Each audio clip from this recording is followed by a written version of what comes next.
Picture this.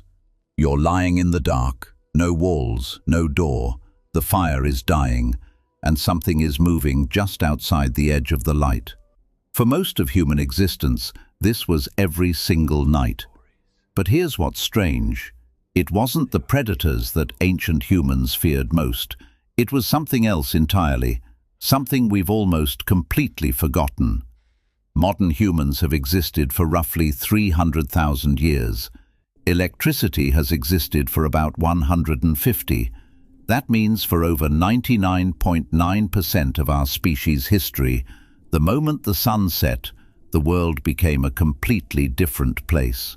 And the things our ancestors feared, believed, and did in that darkness shaped almost everything about how we think and feel today, including right now, watching this video at night. Let's start with what ancient humans actually believed about darkness, because to them, the night wasn't just the absence of light, it was a living thing.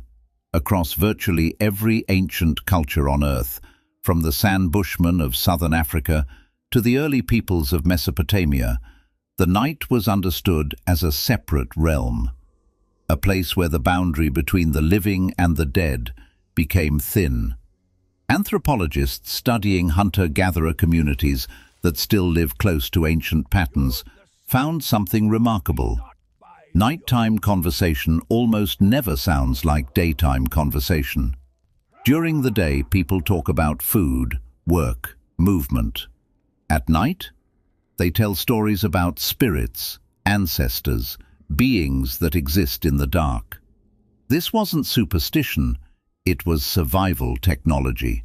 Teaching children to be cautious at night through stories about what lurks there kept them alive.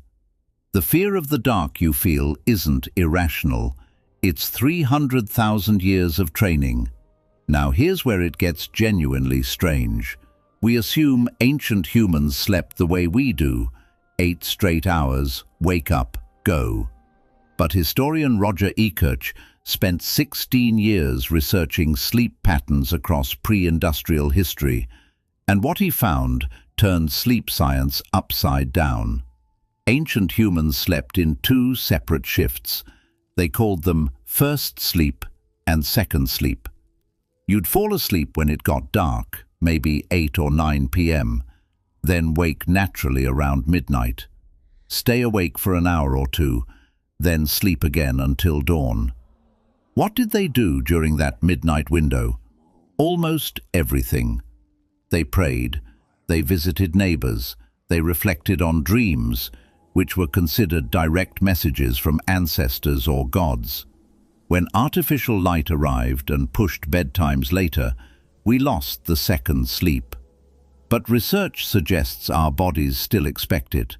That 3 a.m. wakefulness millions of people experience, that's not insomnia. That's your biology doing exactly what it's supposed to do. So what did ancient humans actually fear most at night, if not predators?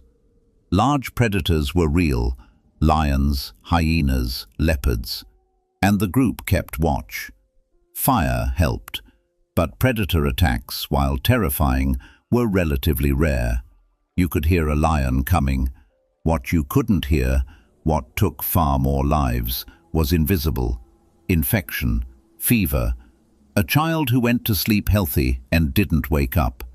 In ancient populations, researchers estimate infant mortality rates above 40% in the first year of life.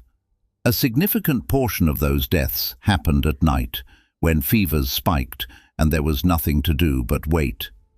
This is why across almost every ancient culture, there are night rituals specifically designed to protect sleeping children.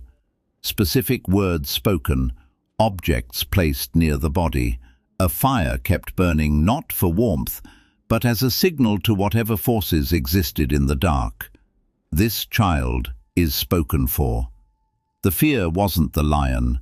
The fear was waking up and finding out the night had taken someone you loved.